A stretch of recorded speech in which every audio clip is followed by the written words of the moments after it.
Estamos começando o Pode Servir, o podcast de serviços com propósito e que transformam vidas.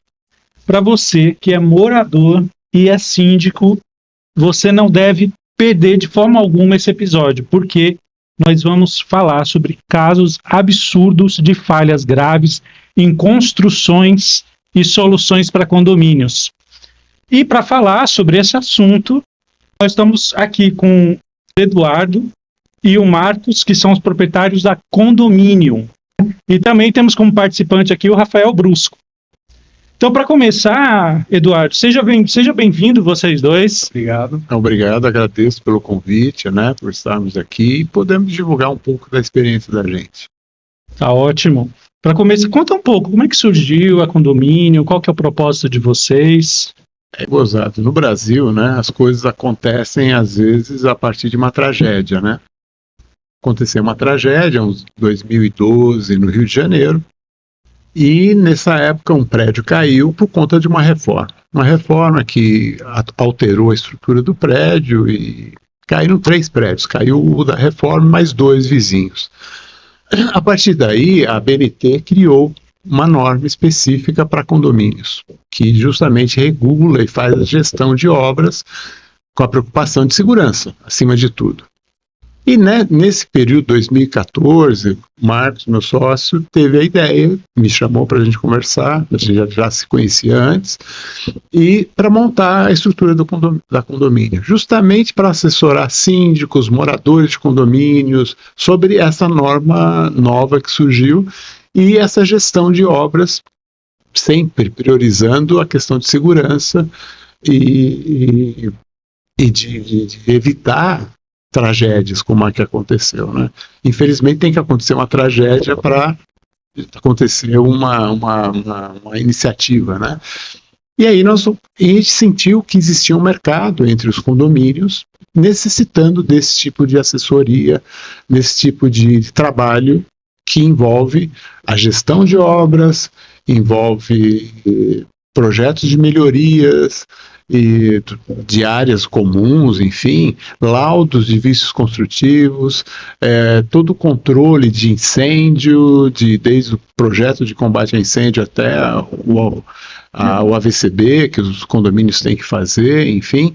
Todas essas questões, nós fomos pioneiros na região de Campinas, acreditamos que foi o primeiro escritório de engenharia e arquitetura para atender os condomínios, Então essa foi a preocupação e desde 2014 para cá nós estamos trabalhando com isso e atendendo na região hoje já de Campinas, indo até Jaguariúna, do outro lado até Jundiaí, enfim, essa região toda a gente tem atendido nessa área, Há uma carência grande nisso, Os problemas se repetem, Os absurdos, como você falou, acontecem com muita frequência e a gente tem atendido esse pessoal, sempre com um bom resultado, A questão dos laudos, por exemplo, a gente tem conseguido muito mais de 90% de decisões favoráveis aos condomínios, por conta dos erros, que terminam acontecendo, por interesses financeiros, a construtora quer entregar rápido e aí queima etapas das boas práticas de engenharia e isso gera um monte de problemas, de uso, de funcionalidade, enfim. Então, esse mercado se abriu para a gente e aí a gente viu quanto os condomínios precisam desse trabalho, E aí a gente começou a fazer exatamente nessa linha, atendendo e colecionando experiências nem sempre tão positivas, mas positivas no sentido assim, de detectar problemas e poder identificá-los, mas com uma frequência muito maior do que a gente imaginava.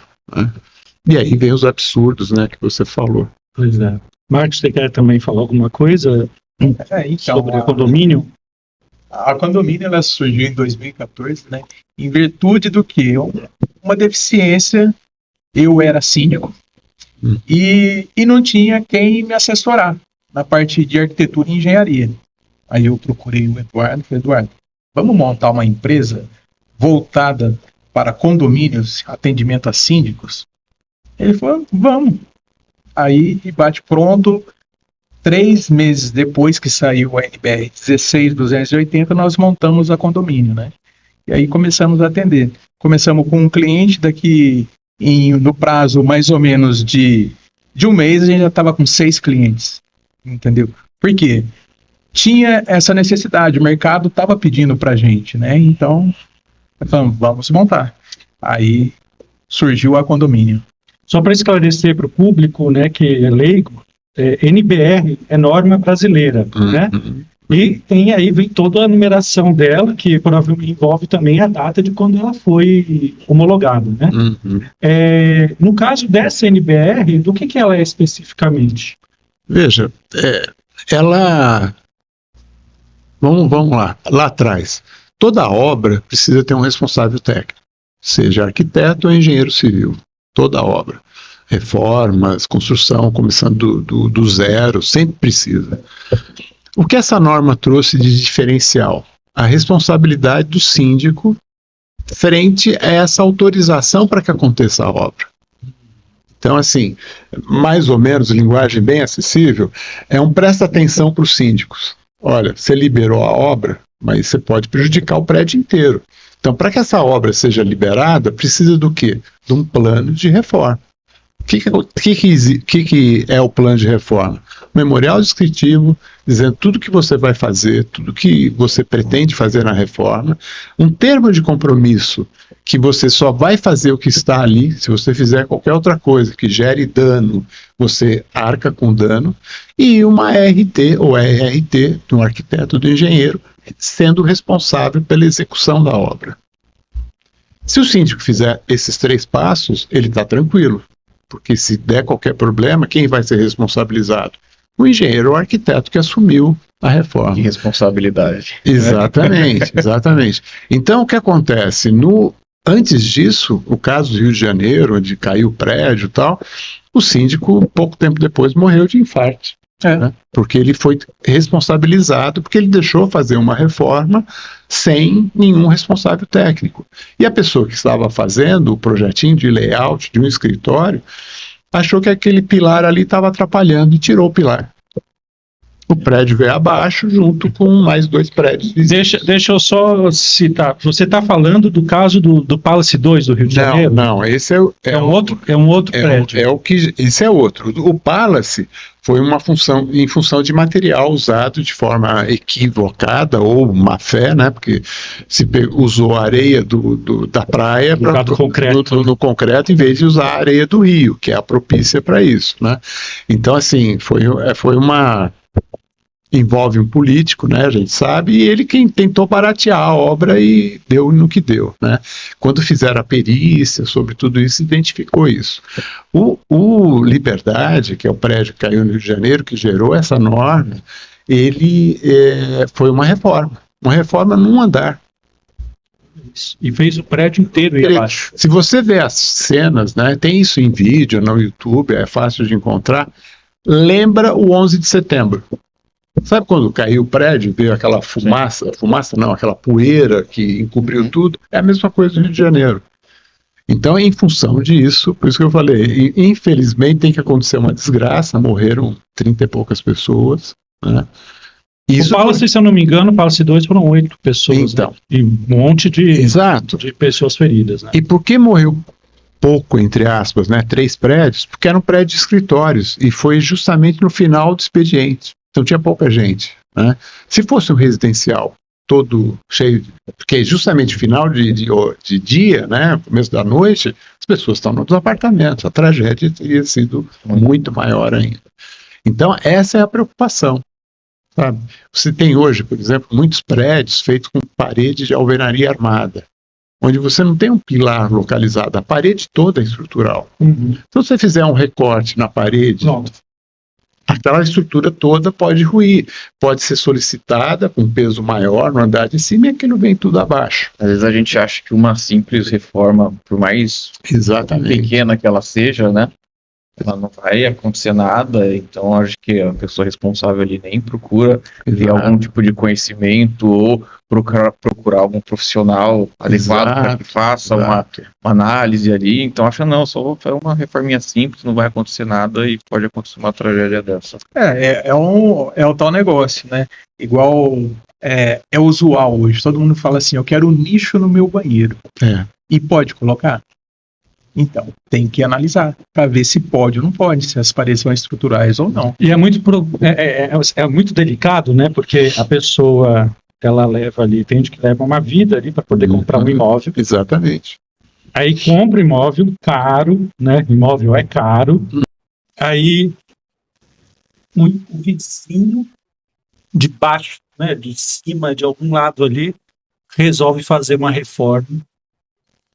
E além do cara tem que ficar lidando com os ruídos da reforma, que não são baixos, né, a depender do tipo de reforma, esse morador ainda é colocado em risco por uma imprudência do morador junto com a empresa que foi contratada, né?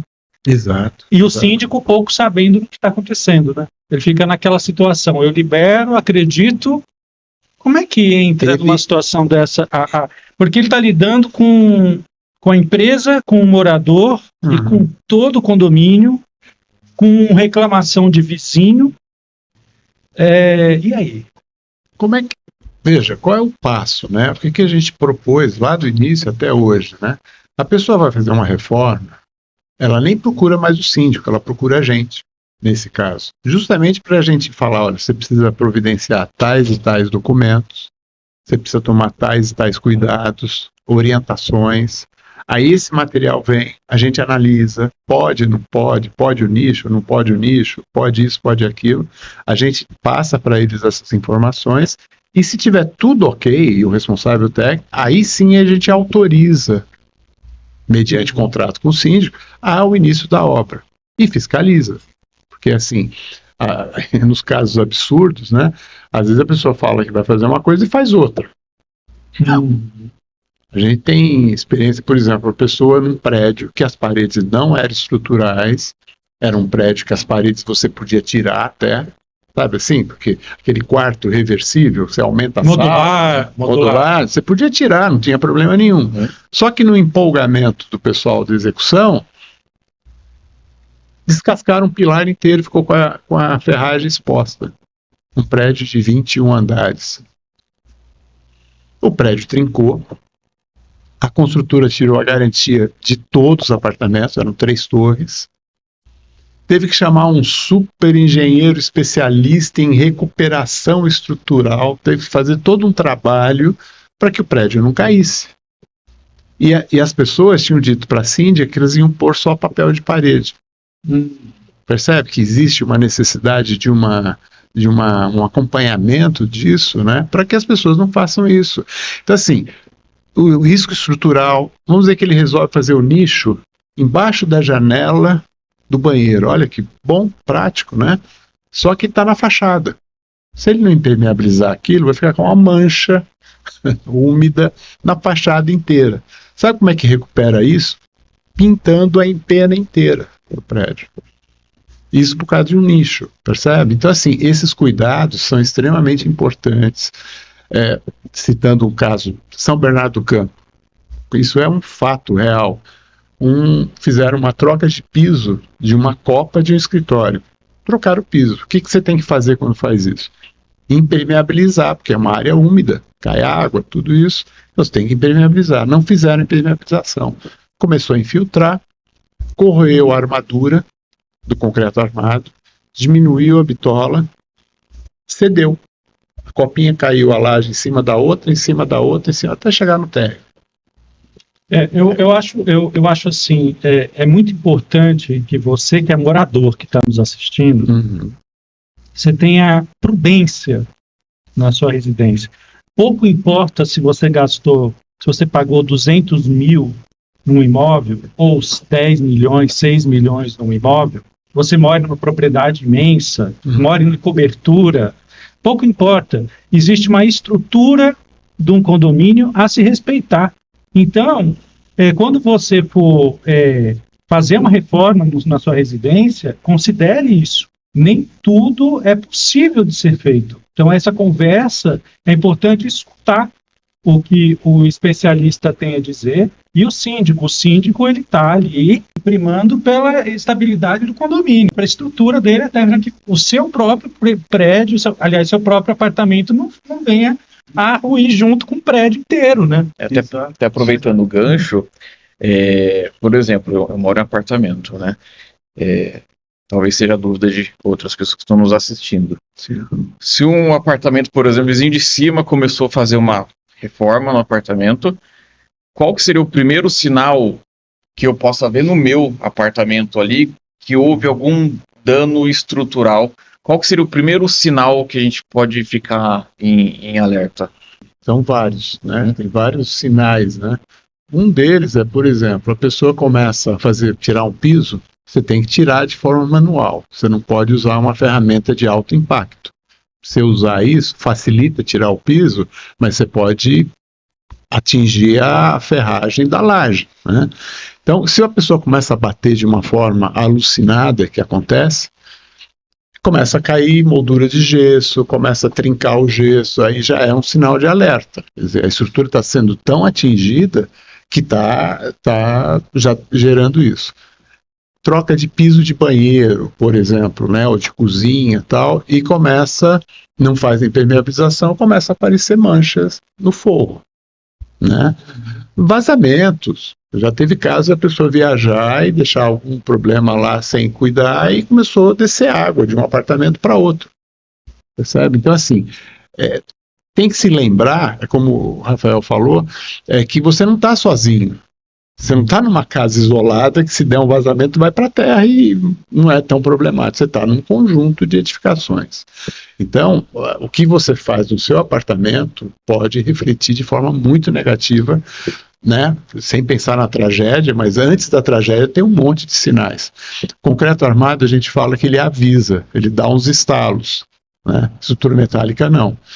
Então é mais perigoso. O escoamento dela, há uns anos atrás, não sei se vocês viram, mas muita gente viu, uma arquibancada com uma orquestra e um coral ruíram, né? De repente, no acorde do hino nacional veio tudo abaixo, porque era metálica e estava subdimensionada. O concreto ele segura um pouco, mas aparecem trincas, rachaduras, aparece movimentação, né? E quando a gente fala isso, a gente está falando de rachaduras de 3 milímetros, 5 milímetros, não é a fissurinha, né? As pessoas se assustam às vezes, né? É um fio, a espessura de um fio de cabelo, mas acho que vai cair o prédio, também não é assim. Mas você tem uma graduação para avaliar, para testar, você faz ensaios nisso, justamente para prevenir que aquilo aconteça. Pode ser uma coisa momentânea, uma trinca que aconteceu e não vai acontecer mais, não vai desenvolver, ela é passiva, ou pode ser uma coisa que você mede e vê que ela está aumentando. Aí sai correndo e chama alguém para avaliar. O tipo de trinca também pode ser um sinal, sim, né? Que eu já ouvi falar que, dependendo da trinca, se ela for um ângulo de diagonal, na vertical, é aí que ela é mais preocupante do que a outra. Por exemplo, a diagonal, ela sempre indica um recalque, que a gente chama, ou seja, a parte da estrutura está cedendo. Então ela está na diagonal. Agora, se ela for justamente numa linha reta, ela pode ser só uma junta de dilatação que precisa ser preenchida. É uma área de movimentação da estrutura, né? Há tempo atrás, a pessoa olhou uma laje, né? Um profissional olhou a laje e viu uma trinca assim, retilínea. Era a junção de duas peças da laje. Ali você põe uma junta de dilatação. Isso é tranquilo, não é uma coisa que vai cair o prédio, mas ele interditou o prédio por conta disso, ao problema que aconteceu. E já um outro, a gente interditou porque as trincas eram na diagonal e você do lado de fora você via dentro. Você conseguia enxergar dentro. Ou seja, e era justamente nas quinas do prédio e de forma diagonal. Aí, percebe, existe essa identificação, né? Já vi bastante isso em condomínios e nos muros ao redor de condomínio. Com certeza. Você vê a parte de fora da rua. O muro, às vezes eu acho que é o que a construtora deixa por último e faz com que sobrou, sabe? Assim, porque é impressionante. A gente já tem vários casos de muro que a gente falou, vai cair, você tá maluco, tal, daqui a pouco cai. Por problemas de drenagem, por estrutura mal feita. Então, assim, os sinais aparecem, você consegue identificar. E você pode ter uma atitude preditiva ou preventiva ou esperar acontecer. Tem pontos que quando você me falou ali que o concreto ele entrega pelas rachaduras, pelas cintas. Sim. Mas então tem casos de materiais que não entregam, então. A estrutura metálica... O steel frame que você está falando? Não, o steel frame ainda é tranquilo. Ele é uma estrutura metálica, o miolo dela é uma estrutura metálica, mas ele é um painel de fechamento, né? Ele normalmente ele é estruturado em cima de um radier, que é uma laje, como se fosse, em vez de você ter uma estaca, uma fundação, você tem uma laje distribuindo peso. Então, assim, o steel frame você usa ou de fechamento, e aí você tem uma estrutura independente, ou para construções pequenas. A estrutura metálica sozinha, você tem que ter um cálculo muito bem feito, porque quando se faz o teste de materiais, ele tem o que a gente chama de nível de escoamento muito rápido. Imagina, você está tracionando alguma coisa, daqui a pouco ela explode e cai, e rompe. Né? Então, assim, ele tem um processo muito mais rápido. É uma dilatação? Ele foi exigido, ele cede. O concreto, por conta da pedra, do cimento, além da ferragem, ele segura um pouco, mas ele apresenta esses que a gente comentou. Ou seja, a estrutura, prédios com estrutura metálica. Tem que tomar muito cuidado. Essas daí vão necessitar aí de inspeções muito mais recorrentes, não é isso? Exato. E veja, toda vez que você faz um prédio, seja estrutura de concreto, você prevê um tipo de peso, de carga. Você não pode extrapolar isso. Em São Paulo, aconteceu numa faculdade, as pessoas resolveram mudar. Tinha um andar que era uma sala de aula, e ele resolveu jogar ali uma biblioteca. A biblioteca estava no térreo e jogaram para o primeiro andar. Sendo que era o peso previsto, era para a sala de aula, com os alunos sentados. O peso de biblioteca é absurdo. Que são os livros. Exatamente. Só que a estrutura estava tão bem feita que desceu um andar inteiro. Ele nem caiu, ele desceu. Entendeu? Que loucura. Então, assim, não dá para eu chegar no apartamento, por exemplo, e criar uma biblioteca no meu apartamento. É lógico que eu vou ter livros, tudo isso, tal, mas não posso fazer todo aquele ambiente com isso, né? Teve uma cliente nossa, muitos anos atrás, que ela queria, no apartamento dela, colocar uma banheira no meio da sala e para 2 pessoas, né? Aí a gente falou, a laje não suporta. Você tem o peso da água, mais as 2 pessoas, mais o equipamento, tudo extrapola, né? Naquele prédio, se eu não me engano, era 150 quilos por metro quadrado. A banheira dava mais de 300 por metro quadrado. Mas uma piscina ali. Uma piscina. E ela ainda ficou chateada. Mas não pode mesmo? Não. Não tem como. E nos apartamentos que eu já vi bastante, nos apartamentos que não tem estrutura para colocar ar-condicionado. Mas o morador vai lá e instala um ar-condicionado. O que pode acontecer? O que pode gerar de problema? Veja, da mesma forma que você estipula o peso que o apartamento suporta, né? Tipo de uso, a estrutura elétrica é a mesma coisa. Você cria um perfil de consumo para aquela unidade. A geladeira, freezer, tal, uma série de equipamentos elétricos. Isso é previsto no projeto de elétrica, o perfil de consumo e o que você vai ter. Então, se você coloca um ar-condicionado, está acima. Se não foi previsto em projeto, você pode criar um curto, você pode fazer elevador parar, você pode ter sobrecarga. Por quê? Quando você pensa numa instalação de ar-condicionado, não é um apartamento, são todos. Porque se eu liberei para você, eu tenho que liberar para ele também. Não é? Direitos iguais. Aí, quando se faz o cálculo para o ar-condicionado, você considera o quê? Todos os apartamentos com ar-condicionado ligados ao mesmo tempo, e 8 horas. Que é normal de acontecer. Então, se a estrutura elétrica não suportar isso, você tem que fazer alterações. desde isolar uma tomada de 220 e colocar um ar-condicionado no lugar daquela tomada da cozinha, por exemplo, até ter que trocar o transformador da rua para ter mais energia, trocar cabeamento para poder funcionar. Colocar um ar-condicionado central. Exatamente. Logo, então, se não pode, coloca. Se não veja, pode, não pode. Viu, pessoal? Então, olha, vocês que estão assistindo a gente, quer ar-condicionado, não pode, não coloca. Vamos instalar o ventilador de teto e é isso aí. E tem uma outra questão, Ou aquele além... ar-condicionado de janela. Tem isso também. Mas não também. Às vezes, Às vezes é pior ainda. Agora porque ele parece um ventiladorzinho, aquele de torre ali. Isso. Então, O consumo dele é maior do que os splits. você pega um inverter, ele gasta muito menos do que um ar-condicionado portátil. Eu não considerei a parte elétrica, eu estava pensando na parte estrutural, né? Não. Também você tem que considerar isso. Onde é que eu vou furar? Exatamente. Eu vou furar no pilar? Eu já vi Vou uns furar... absurdos assim, rapaz. Exato. Tem um meme que eu assisti, quando vocês quiserem, vocês procurem aí, TikTok, aqui no próprio YouTube mesmo. Uhum. Tem um meme, acho que é na China, um país oriental aí. Os caras, para trocar o ar-condicionado, pegaram um cara que é praticamente um alpinista. O cara fazendo, vocês viram esse vídeo? O alpinista, ele descendo entregando o ar-condicionado para ele, descendo como um alpinista, se balançando, chegando Não, o negócio, cara, é de filme de ação. Aí ele chegando ali na lateral da torre, e aí ele abre uma grade e coloca o ar-condicionado. Tinha um nicho para ar-condicionado.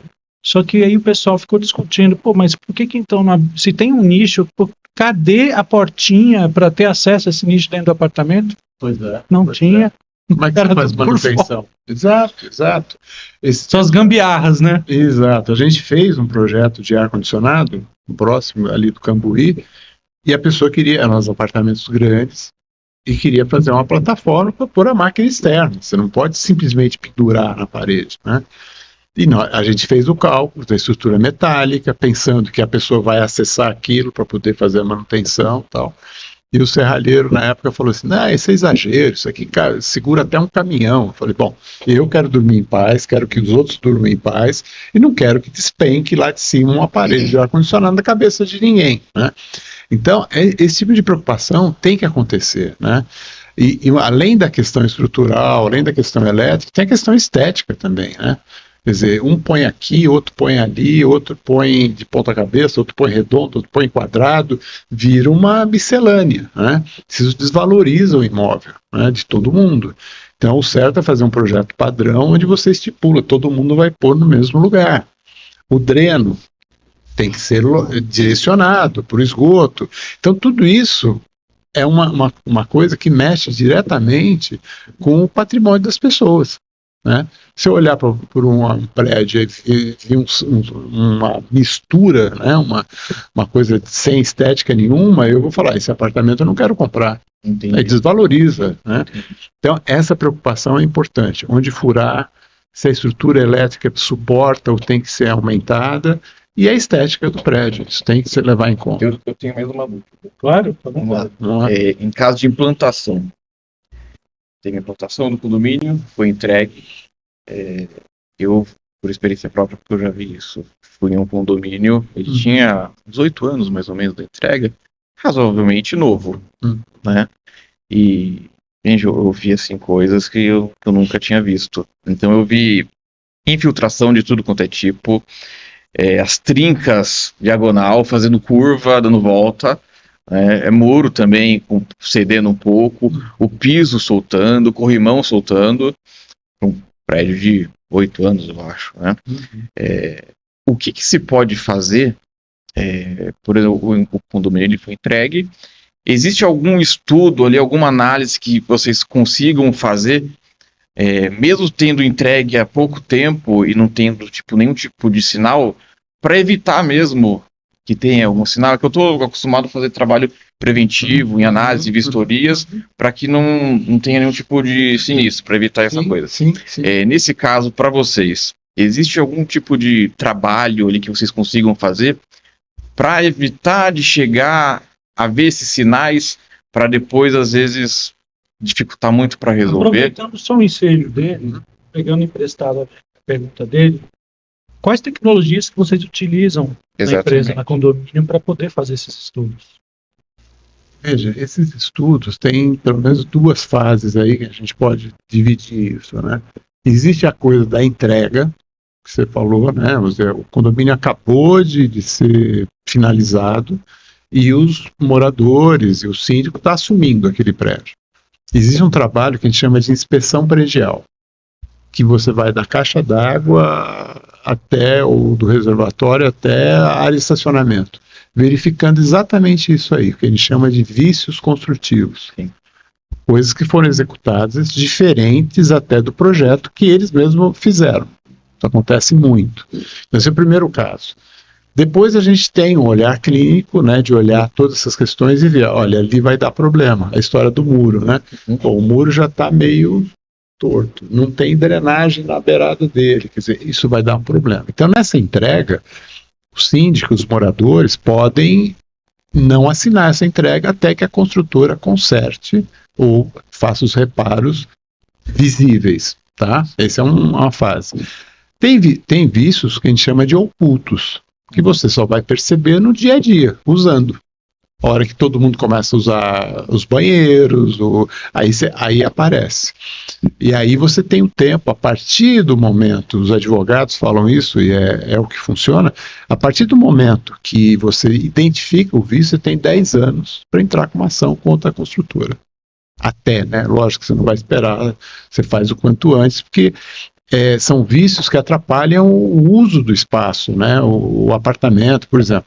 Teve um caso em Hortolândia que as caixas de passagem, de esgoto, de gordura da cozinha, começou a ser obstruída e os apartamentos do térreo ficaram alagados com água de esgoto. Nossa Senhora. Imagina, já ocupados, com os móveis, com tudo. Percebe? Porque assim, o grande problema das construtoras é fazer a entrega rápida para poder faturar, infelizmente é assim, e queimar etapas de processo de engenharia, né?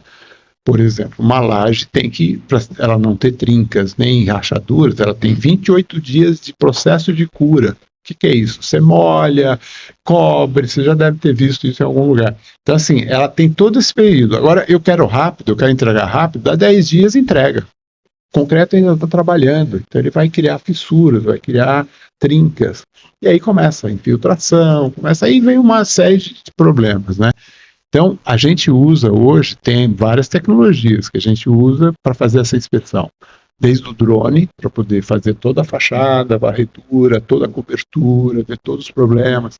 Quando você vai ver a cobertura, por exemplo, você vê uma calha que não tem declividade. O que vai acontecer? Vai encher de água nas chuvas mais fortes e vai transbordar, por exemplo, né? Você vê, por exemplo, canos do barrilete, que é onde você distribui, né, as águas dos reservatórios para consumo.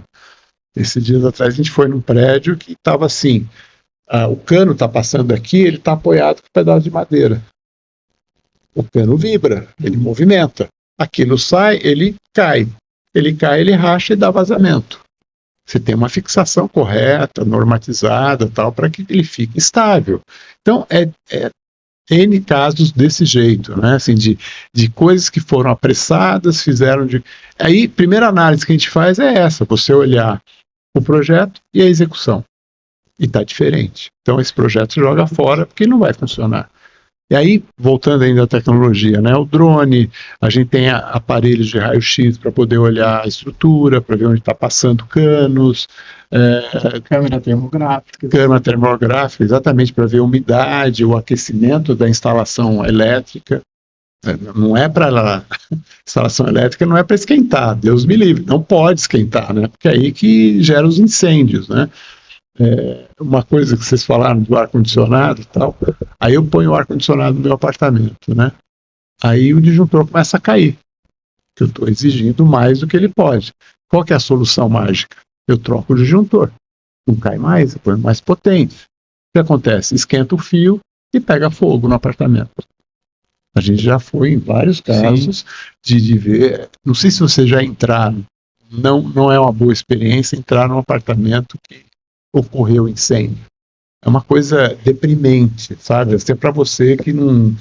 a gente foi num caso até que tinha morrido uma pessoa, né? Por conta de injeção de fumaça e tal. Eu já fui em tempos de ruína, de construções históricas, ruim. aconteceu. Não, tudo bem. Aconteceu Tudo bem. sempre. Mas Nós estamos falando é o nosso dia a dia. Isso, Logo não acontece sempre. Pós-ocorrido Não, É muito ruim, sabe? deve ser Muito bem- ruim.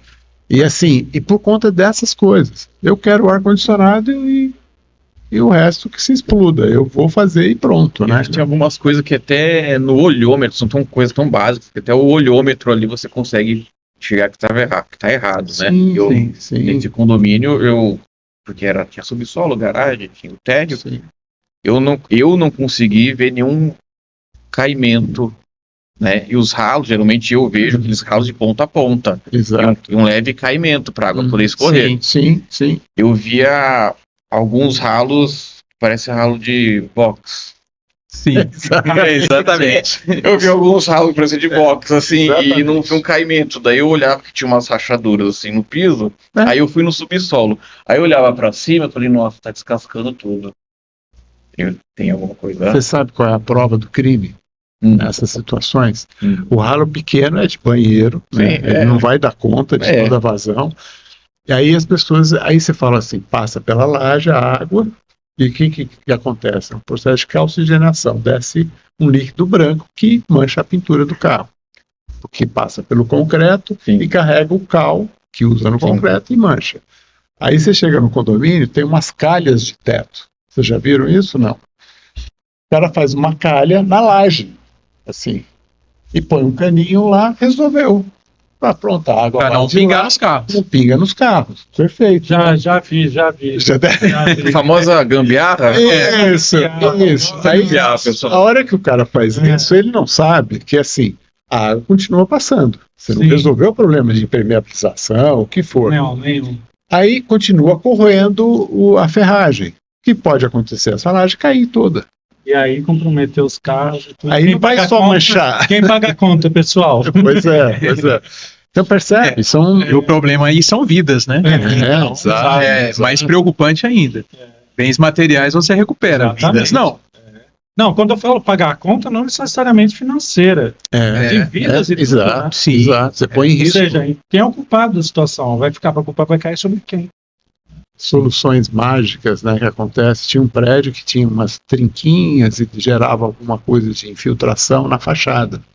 Como é que você faz isso? Você vai lá e corrige, né? Você põe um mastique, impermeabiliza e tal. Aí resolveram colocar pastilhas, né, nos cantos, assim, de onde dava as infiltrações. E puseram as pastilhas, cima e embaixo. Com um elemento estético, né, sei lá, e foi lá. O que aconteceu? Depois de um tempo, elas começaram a soltar. O prédio também tinha mais de 20 andares. E caiu uma placa desse tamanho em cima de um carro. Graças a Deus foi um carro. Deu perda total. Imagina se fosse uma pessoa, né? Aí a gente foi investigar, fazer o laudo, tal, para entender. A pessoa aplicou o material em cima de uma superfície pintada. O que você tem que fazer? Você tem que descascar a parede, chegar até no mínimo no emboço, que é aquele concreto bem áspero, para dar adesão. Então, as placas soltavam, por trás estava pintadinho. Não teve aderência nenhuma. Percebe? Então, são soluções assim que geram um risco, como o Marcos falou, de vida. Sim. Deus me livre, cai na cabeça de uma criança. Né? No caso dos síndicos que querem agir de uma forma preventiva, né, como é que funciona o caso do laudo pericial, laudo técnico estrutural, não é isso? Isso. Né? Ou uma auditoria que vocês fazem? Como é que é o funcionamento disso? Tem um laudão também. A gente trabalha com o laudo de vários assuntos estruturais, drenagem, permeabilização, cobertura, os vários itens da construção, né? É através dessa investigação, inicialmente através dos projetos, ver o que projeto foi feito e o que foi executado. Vocês não imaginam o que tem de diferença, coisa absurda, né? Coisa absurda. Então, a primeira coisa é isso. Aí a gente vê o que a gente chama de manifestações patológicas, são os problemas, né? A tinta desprendendo, a rachadura, tudo isso é manifestação. gerada pelo quê? Por um vício construtivo. Esse conceito é importante, que o vício construtivo é um erro normalmente de execução. Isso é importante. Os projetos estão feitos por grandes escritórios, tal, os projetos são corretos, mas a execução não foi fiscalizada e nem acompanhada. Infelizmente, grandes construtoras colocam um estagiário para fazer a gestão da obra. É evidente que ele não tem experiência nem conhecimento para fazer isso.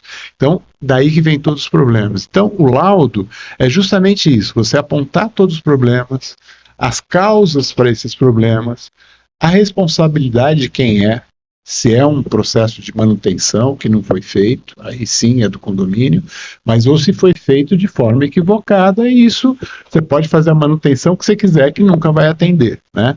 Uma caixa que era para ter 54 litros tem menos de 30. Evidente que ela não vai funcionar, você pode limpar todo dia, que ela não vai dar conta da demanda, né? Então, esses laudos você faz, entra na justiça, né, através de um advogado, e o juiz indica um perito que vem ver se aquilo que você colocou no laudo é verdade. E em cima disso solta a sentença dizendo que a construtora tem que corrigir tudo aquilo. Ou indenizar o condomínio para que ele faça a correção. Então, essas duas modalidades que normalmente acontecem, né? Sim. Vocês já devem ter visto, assim, muitas coisas. A gente falou de desastres e tudo mais, mas assim, eu sou curioso. Claro, pergunta, fica à vontade. Estamos aqui para isso. Uma situação, um caso que vocês foram fazer um laudo, uma visita técnica, e vocês viram algo que vocês falaram, não é possível, que vocês até dá risada, porque é algo que vocês não conseguem. Tão absurdo que é. É nada de algo desastroso, nada de desastre, né? Vamos pensar por outro lado. Mas algo que você fala, não é possível. Acontece muito nos condomínios, né? Conta a história da pedra. É um condomínio aqui em Campinas, que foi feito uma área periférica. Né? É esse, né? É. Aí o que aconteceu? Então, assim, periférica, Minha Casa Minha Vida 0 a 3, né, ou de áreas de risco, valor bem baixinho e tal. E fizeram esse condomínio, a gente brinca que é de A a Z, né, tinha o condomínio A, B, C, enormes. A construtora, eu não vou falar o nome, mas é bem conhecida, que quarteirizou a construção, sabe? Foi passando, isso acontece muito. E quem executa não tem recurso para fazer o que deve ser feito. Pra vocês terem uma ideia, tinha um salão, um quiosque, né? Tipo um salãozinho de festa, só fazer churrasco do condomínio e tal. E o condomínio resolveu fechar esse quiosque. Perfeito, Aí começou a ter um monte de atividades ali, do tipo reforço escolar, né? Tinha um monte de atividades nesse espacinho, um quiosque fechado. Aí a coitada da síndica ligou para mim às 2 da manhã, bateu um vento e caiu. Simplesmente, aquela estrutura toda. Aí a gente foi, não tinha ninguém, era 2 da manhã, foi na madrugada, foi um vento. Nós estamos numa região que venta muito forte, uma das mais fortes do Brasil, e derrubou tudo. Aí a gente foi lá para olhar, né, para ver e tal. A gente até gravou entrevista na época, né, com o pessoal da IPTV e tal. Correio Popular. Imagina assim, uma coisa assim, falar do jeito mais simples, né? Você tem uma estrutura de pilar, perfeito? Esse pilar é com estrutura metálica, ele tem que estar ligado à fundação, né, para amarrar tudo, né? Concreto da fundação, mais o concreto do pilar. A ferragem não encostava na fundação, estava solto. Ou seja, nada. Ela só tinha o próprio peso, que estava ali. Terminava ali. Né? Bateu um vento, o negócio caiu. Graças ao bom Deus, não tinha ninguém dentro, nem criança, que era uma coisa que usava muito para atividade de crianças do condomínio. Imagina. E aí veio um representante da construtora, né, que veio com essa história que a síndica contou pra gente, uma pessoa muito simples, mas ela contou e falou assim: Eduardo, os caras falando que pedra absorve água, né? Foi isso, a justificação, né? Aí foi gozado. Isso veio uma pessoa bem jovem, nada contra os jovens, mas uma pessoa com pouca experiência falou isso. Aí a gente falou que não, que mostrou, né, na entrevista, falou, esse cara tá louco, não sei o que, tal. Aí a síndica usou uma expressão muito engraçada. Ela falou assim: vem um cara aqui mais velho que você, imagina, Matusalém. E ele falou que você tinha dito que estava tudo certo, né? Então, enfim, eu acho que a gente dá risada, mas assim, é uma brincadeira com a vida humana, né? As pessoas fazem de qualquer jeito. Nesse mesmo conjunto, imagina, você faz a cobertura, tem o telhado, e tem as calhas e os rufos, né? Não puseram nem calha nem rufo no prédio. Mas, olha, eu nem sou conhecedor de engenharia nem nada, né? Mas sempre uma coisa que me vem em mente quando você pensa nesse tipo de estrutura, Sim. você pensa num navio. Exato. Né? Você tem aquele peso ali, ele é o pêndulo, né? Então, assim, a metade dele está embaixo da água. Exatamente. A metade dele está embaixo da água para ele não tombar, né? Exato. Como com pilar, né? A água descia da cobertura, era 4 andares, né? Descia até o térreo. Tinha um apartamento que, juro que me deu uma dó. Tinha uma senhora guardando o apartamento. Por quê? Ninguém conseguia viver dentro do apartamento. A parede era preta. Não é que pintou de preto, de mofo e de umidade. Então as crianças não podiam. Ela não podia sair, porque se ela saísse, alguém ocupava. É de uma crueldade absurda isso. Porque o cara não colocou o mínimo necessário, que é onde você capta a água e destina. Esse mesmo lugar, a síndica falava que um prédio que ela comprou apartamento, ela olhava do terceiro para o terceiro andar. De repente ela começou a olhar para o quarto, o que afundou o prédio. Então é coisas assim que... É brincar com a vida humana, é brincar com o sonho das pessoas. Da ganância, de faturamento, tudo. Então, assim, agora, eu estou falando da periferia de Campinas, né? Bairros pobres e tal, para atender demandas também de habitação popular. Mas isso acontece nos apartamentos de alto padrão de também. Alto padrão, a mesma coisa. Então, para a gente fazer um reforço, né? Qual que é o papel, então, do síndico que está nos assistindo na fiscalização dessas obras? É bom o Marcos responder, que foi síndico. Na verdade, a partir do momento que você assume um cargo de síndico, você responde civil e criminal, e detalhe, você responde com o seu patrimônio também. Então, o importante é o síndico falar assim: não, eu vou fazer o correto. O que é o correto? Contratar uma empresa especializada para fazer toda a vistoria de obras antes de iniciar as obras, né? E hoje tem um fator importante, né? A legislação de Campinas fala também de alvará.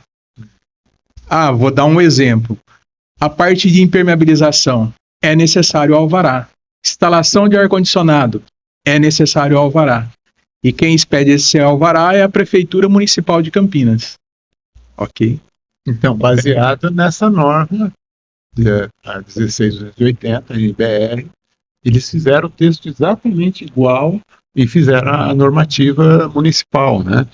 Então, é justamente para garantir que haja um responsável técnico e que as coisas sejam feitas sem prejudicar o restante do grupo, né? Ou do condomínio. Enfim. O importante também é falar do AVCB, né? O Auto de Vistoria do Corpo de Bombeiros, né?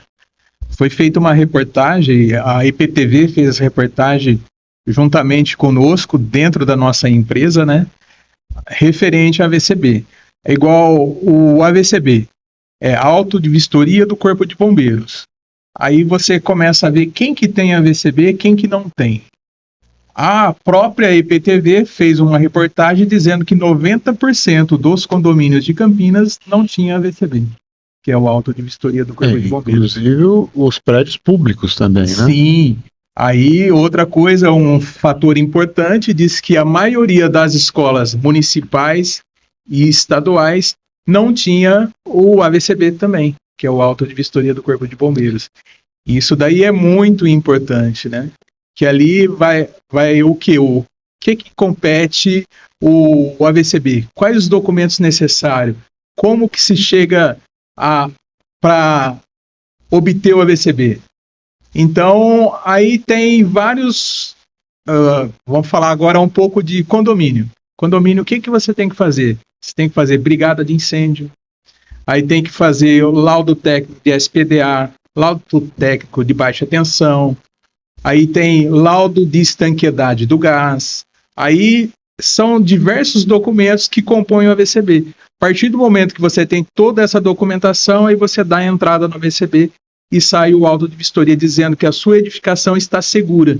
E se acontecer algum princípio de incêndio, você vai conseguir conter tendo esse AVCB. Porque ali tem todos os equipamentos. Extintor, luz de emergência, tudo. Então, tudo faz parte do AVCB, toda a parte de segurança da edificação. O AVCB ele surge a partir de uma exigência, mais nos últimos anos, há bastante tempo, de fazer um projeto de combate a incêndio. Todo prédio, para ser aprovado, todo condomínio e tal, ele precisa desse projeto. E o AVCB é falar assim, deixa eu ver se isso tudo está funcionando. O jato de água do hidrante está alcançando 10 metros? A parte elétrica está ok? A instalação está de acordo com o projeto? Não está deteriorada? O gás não está tendo vazamento? Enfim, você colocou uma série de itens de proteção, mas estão funcionando? A gente tem esse problema nosso, né? Será que a gente vai ver se está funcionando ou não? A gente só vê a hora que precisa, né? Teve um condomínio também, tinham 14 andares e o jato de água do hidrante só saía até o 10º andar. Então a gente avisava, tem que avisar o incêndio, que ele só pode acontecer até o 10º, do 10º até o 14º não pode, porque não saía água, percebe? A construtora por 2 vezes tentou consertar e não consertou. Né? Exato. E aí, problema sério, né? Nós fomos para uma assembleia a pedido do síndico, né? Para justamente explicar os riscos, tudo isso, tal, e que precisava ser feita uma intervenção, corrigir isso, né? E acreditem vocês, a assembleia falou que não ia votar nisso, que não precisava. Deixa eu só fazer uma pergunta. Agora a gente está encerrando, a gente está. Sim. O papo é ótimo, pessoal. Né? Se a gente pudesse, ia longe aqui, né? Só que o nosso programa ele é de curta duração. Mas a gente conversou sobre muita coisa interessante aí. Se vocês pudessem dizer de 0 a 10, como é que está o preparo dos síndicos para enxergar os problemas, né, estruturais, esses problemas que podem colocar um condomínio em risco, qual pontuação vocês dariam para os síndicos de uma maneira geral, né? Porque ou vocês têm um percentual aí, ou vocês têm um percentual aí de quantos % estão preparados, né? Eu vou responder diferente. Tá, fica à vontade. O que acontece? Tem síndicos extremamente zelosos, tem síndicos que são pessoas assim, que estudam, né? Existem cursos, né, de síndico profissional, então a pessoa tem contato com todos esses assuntos, enfim, e se dedicam muito. A gente conhece muitos assim. Infelizmente, alguns não. Alguns ficam divididos entre fazer o que é certo, o que é correto, o que é seguro, ou fazer uma certa politicagem de agradar o proprietário. Esse é um problema sério, né? Já teve casos nossos que a gente falou, olha, o certo é assim, o bombeiro exigir essa medida ou aquela, e o síndico ou a síndica fala assim, não, mas eu vou liberar. Sabe, além do problema que o Marcos falou, né, que ele responde civil e criminal, tem vidas humanas ligadas a isso, e acho que a gente não pode brincar com isso. Então, é difícil a gente dar uma nota, porque a gente conhece um espectro, né, de ótimos síndicos que valorizam essa questão técnica. Pra vocês terem uma ideia, tem síndico por insistir numa solução técnica correta, legal, perdeu o cargo. Já aconteceu várias vezes isso. Ele pede a gente fala, olha, não pode fazer assim, por isso, por aquilo, o bombeiro exige, a prefeitura exige, sei lá. E ele fala, tá bom, então não vou fazer. Aí o pessoal do condomínio resolve tirar ele porque ele está sendo chato. Porque ele virou o chato da situação. Entendeu? Pois é, pessoal, muito obrigado pela participação de vocês. Nós que agradecemos. Qual o contato para o síndico, para quem precisar contratar o serviço de vocês, como que eles devem procurar? Vocês têm Instagram, WhatsApp, o que vocês puderem passar de contato? Condomínio Group. Aí É temos... condomínio com M de Maria, não é isso? Isso, Condomínio COM. em latim. É no latim. É no latim. Isso. Então nós temos Instagram e temos Facebook e temos também na internet, procurar Página. Condomínio Group e vai achar também. Aí telefone é 19 3504 6555. 19 3504 6555. A gente vai colocar aqui na tela para vocês. Então, muito obrigado pela participação de vocês. Muito obrigado, Rafael. Muito obrigado a você também, Rafael. Rafael. Sim, sim. E a gente agradece também a participação de você. Não deixe de acionar o nosso sininho, de compartilhar, de comentar, tá? E deixar o seu like também, né?